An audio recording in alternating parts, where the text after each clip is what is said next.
آنا ہے، اور یاد کرو جب اٹھا رہے تھے ابراہیم علیہ السلام بنیاد خانہ کعبہ کی، اور اسماعیل علیہ السلام بھی، اور اے ہمارے رب قبول فرما ہم سے یہ عمل کہ بے شک تو ہی سب کچھ جاننے والا اور سننے والا ہے۔ اے ہمارے رب بنا دے ہم کو فرما بردار، اپنا اور ہماری اولاد سے بھی ایک ایسی جماعت پیدا کرنا جو تیری فرما بردار ہو، اور بتا دے ہمیں ہماری عبادت کے طریقے، اور فرما ہم پر اپنی رحمت سے، بے شک تو ہی بہت توبہ قبول کرنے والا رحم فرمانے والا ہے۔ اے ہمارے رب بھیج ان میں سے ایک برگزیدہ رسول انہی میں سے، تاکہ پڑھ کر سنائے انہیں تیری آیتیں، اور سکھائے انہیں یہ کتاب اور دانائی کی باتیں، اور پاک صاف کر دے انہیں، بے شک تو ہی بہت زبردست اور حکمت والا ہے۔ اچھا یہ دیکھیں نا کتنی اللہ پاک نے یہاں پہ حضرت ابو الانبیاء حضرت ابراہیم علیہ السلام کی بات کی ہے۔ اچھا چونکہ حضرت ابراہیم علیہ السلام سے جو عرب کا بچہ تھا وہ بھی سارے کے سارے لوگ جو تھے وہ جانتے تھے ان کو، اور اسی طرح سے قرآن پاک میں یہاں پہ ڈائریکٹ نام لیا گیا، یعنی کہ کوئی کسی طرح کی تمہید نہیں باندھی، اور حضرت ابراہیم کا بالکل ذکر فرمایا کہ تورات میں بھی حضرت ابراہیم کو ابراہم کہا جاتا ہے یا پھر ابراہام کہا جاتا ہے، یہ جو دونوں طرح سے نام۔ تو یہاں حضرت ابراہیم علیہ السلام شہر جو آپ کا وطن ہے نا وہ ہے بابل، آج کل عراق کہتے ہیں اس کو،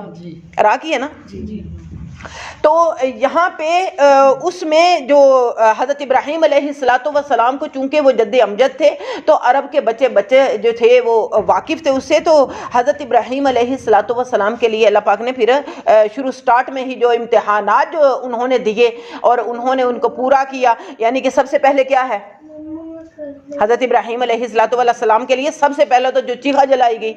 وہ سب سے پہلی بات ہے۔ اس کے بعد جو ان کے اوپر یعنی کہ آتش نمرود ہے، اور پھر ذبح اسماعیل ہے، اور یہ چیزیں، اور پھر اپنے چھوٹے سے بچے کو وہاں پہ لے کے جانا، کعبہ شریف میں چھوڑ کے آنا، حالانکہ وہ بالکل کوئی غیر آباد آبادی ہے، وہاں پہ کچھ بھی نہیں ہے، تو وہاں پہ چھوڑ کے آنا۔ تو اگر ہم میں سے ہی کسی کو اس طرح کے امتحانات سے پالا پڑ جائے تو کریں گے نہیں، یعنی کہ ہم لوگ سمجھتے ہیں اپنے آپ کو کہ ہم عشق کے اس امتحان تک پہنچ نہیں سکتے، کہ انہوں نے جب اس کا بیڑا اٹھایا تو اللہ تعالیٰ کے فضل و کرم سے وہ اس کے امتحانات کے اوپر وہ پورے بھی اترے۔ تو یہاں پہ اب یہ جتنے بھی کہتے ہیں کہ اس کے علاوہ جتنے بھی احکامات شریعت تھے نا وہ ان کو بھی پورا کرتے تھے، یعنی کہ مسواک کرنا ان میں یہ بھی تھا، ناخنوں کا تراشنا، اور یہ چیزیں جو تھیں یہ ان سے ہی یہ شروع ہوئیں، ختنہ، ہاں جی بالکل وہ بھی،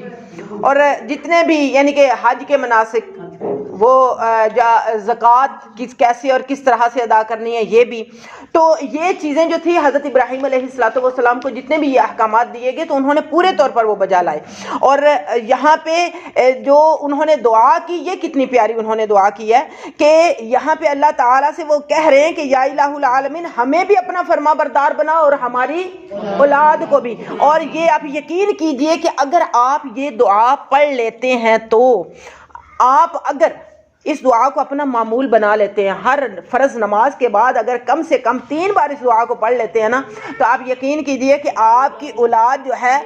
وہ بالکل نیک و کار بھی بنتی ہے، فرما بردار بھی بنتی ہے۔ آج ہر دوسرے بندے کو یہ چیز جو ہے نا وہ بڑی پریشان کرتی کہ ہماری اولاد جو ہے یہ اب ہمارے ہاتھوں میں نہیں ہے، اب اولاد جو ہے یہ فرما بردار نہیں رہی، دنیا کے رنگ میں ایسی رنگی گئی ہے کہ بس ہر الٹا سیدھا جو ہے چیز ان کے اندر جو ہے وہ آ رہی ہے۔ تو اولاد کو اپنا فرما بردار بنانا اور سیدھے راستے کے اوپر چلنے کی یہ جو اللہ تعالیٰ کا فضل و کرم ہے کہ اگر یہ آپ دعا پڑھیں گے تو وہ اولاد جو ہے وہ خود بخود اللہ پاک اسے سیدھے راستے پر بھی چلائے گا اور آپ کا بھی فرما بردار بنائے گا۔ کون سی دعا ہے بچی؟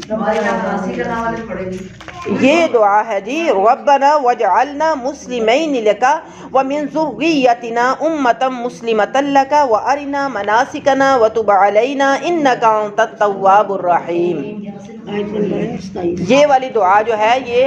اپنے لیے اور اپنے اولاد کی فرما برداری کے لیے کہ جب ہم جی آیت نمبر 128 ہے، 128 آیت نمبر 128 ہے۔ 15 رکوع ختم ہوتا ہے نا 15 رکوع سے اوپر ہاں جی بالکل، یہاں پہ بالکل یہ آپ ٹھیک فرما رہی ہیں کہ یہاں پہ عبادت کے جو طریقے ہیں ان کو بھی سکھانے کے اللہ پاک سے التجا کی گئی ہے۔ تو یہ بالکل جب آپ یہ دعا پڑھتے ہیں تو آپ کی اولاد جو ہے بالکل نیک بھی ہوتی ہے۔ کئی لوگوں کو یہ ہے نا ہماری اولاد نشوں پہ لگ گئی ہے، ہماری اولاد دنیا کے دھندوں میں لگ گئی ہے، وہ ہماری فرما بردار نہیں رہی، بہت زیادہ بچے تنگ کرنے لگ گئے ہیں، بچے جو ہیں وہ کما کے نہیں لا رہے، یا ماں باپ جو ہے وہ بہت زیادہ تنگ ہو گئے ان سے۔ تو آپ یقین کیجئے اگر ہر فرض نماز کے بعد 3 بار بھی اس کو پڑھ لیتے ہیں نا آپ، تو اللہ تعالیٰ جو ہے وہ آپ کی اولاد کو سیدھے راستے پر بھی لے کے آئیں گے اور آپ کی اولاد کو آپ کا فرما بردار بھی بنائیں گے کہ آپ کو وہ دنیا و آخرت کا بہترین نعم البدل آپ کو اولاد کی صورت میں ملے گا انشاءاللہ، اور وہ آپ کے لیے بہترین صدقہ جاریہ بنے گی وہ اولاد۔ یہ والی دعا یہ کوشش یہ کریں کہ جب آپ دعا سلام پھیرنے سے پہلے جب پڑھتے ہیں نا ربی جعلنی،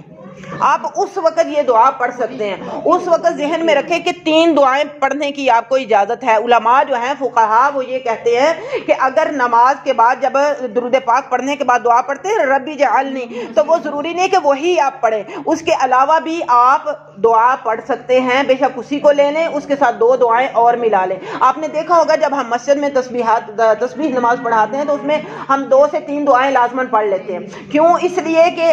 یہ ہمیں اجازت ہے کہ آپ نماز میں جی مس زیادہ نہیں پڑھ سکتے، 3 لازمی ہیں، نہیں 3 سے زیادہ نہیں، انہوں نے کم سے کم 1، زیادہ سے زیادہ 3۔ ہاں جی، یعنی جو 3 کی ہے نا، لیکن اجازت آپ کو نماز کے اندر اتنے ہی کی ہے، نماز میں آپ اتنی پڑھ سکتے ہیں۔ ایک میں آپ 3 پڑھ لیں، اگلی 3 پڑھ لیں جو آپ کو اور یاد ہے، اور ہاں جی بالکل، ایک وقت میں 3 کہا ہے، صرف وہی 3 نہیں۔ ہاں تو جی آگے پڑھیں گے۔ وَمَن يَرْغَبُ عَن مِّلَّةِ إِبْرَاهِيمَ إِلَّا مَن صَفِيَ نَفْسَهُ وَلَقَدِ اصْطَفَيْنَاهُ فِي الدُّنْيَا وَإِنَّهُ فِي الْآخِرَةِ لَمِنَ الصَّالِحِينَ إِذْ قَالَ لَهُ رَبُّهُ أَسْلِمْ قَالَ أَسْلَمْتُ لِرَبِّ الْعَالَمِينَ وَوَصَّى بِهَا إِبْرَاهِيمُ بَنِيهِ وَيَعْقُوبَ يَا بَنِيَّ إِنَّ اللَّهَ اصْطَفَىٰ لَكُمُ الدِّينَ فَلَا تَمُوتُنَّ إِلَّا وَأَنتُم مُّسْلِمُونَ أَمْ كُنتُمْ شُهَدَاءَ إِذْ حَضَرَ يَعْقُوبَ الْمَوْتُ إِذْ قَالَ لِبَنِيهِ مَا تَعْبُدُونَ مِن بَعْدِي قَالُوا نَعْبُدُ إِلَٰهَكَ وَإِلَٰهَ آبَائِكَ إِبْرَاهِيمَ وَإِسْمَاعِيلَ وإسحاق إلها واحدا ونحن له مسلمون تلك أمة قد خلت لها ما كسبت ولكم ما كسبتم ولا تسألون عما كانوا يعملون وقالوا كونوا هودا أو نصارى تهتدوا قل بل ملة إبراهيم حنيفا وما كان من المشركين قولوا آمنا بالله وما أنزل إلينا وما أنزل إلى إبراهيم وإسماعيل وإسحاق ويعقوب والأسباط وما أوتي موسى وعيسى وما أوتي النبيون من ربهم لا نفرق بين أحد منهم ونحن له مسلمون فإن آمنوا بمثل ما آمنتم به فقد اهتدوا وإن تولوا فإنما هم في شقاق فسيكفيكهم الله وهو السميع العليم صبغة الله ومن أحسن من الله صبغة ونحن له عابدون قل أتحاجوننا في الله وهو ربنا وربكم ولنا أعمالنا ولكم أعمالكم ونحن له مخلصون أم تقولون إن إبراهيم وإسماعيل وإسحاق ويعقوب والأسباط كانوا هودا أو نصارى قل أأنتم أعلم أم الله ومن أظلم ممن كتم شهادة عنده من الله وما الله بغافل عما تعملون تلك أمة قد خلت لها ما كسبت ولكم ما كسبتم ولا تسألون عما كانوا يعملون۔ اور کون روح گردانی کر سکتا ہے دین ابراہیم سے بجز اس کے جس نے احمق بنا دیا ہو اپنے آپ کو۔ بے شک ہم نے چن لیا ابراہیم کو دنیا میں اور بلا شبہ وہ قیامت کے دن نیکوکاروں میں سے ہوں گے۔ اور یاد کرو جب فرمایا اس کو اس کے رب نے اے ابراہیم گردن جھکا دو، عرض کی میں نے اپنی گردن جھکا دی سارے جہانوں کے پروردگار کے سامنے، سبحان اللہ۔ اور وصیت کی اسی دین کی ابراہیم نے اپنے بیٹوں کو اور یعقوب کو کہ اے میرے بچوں، بے شک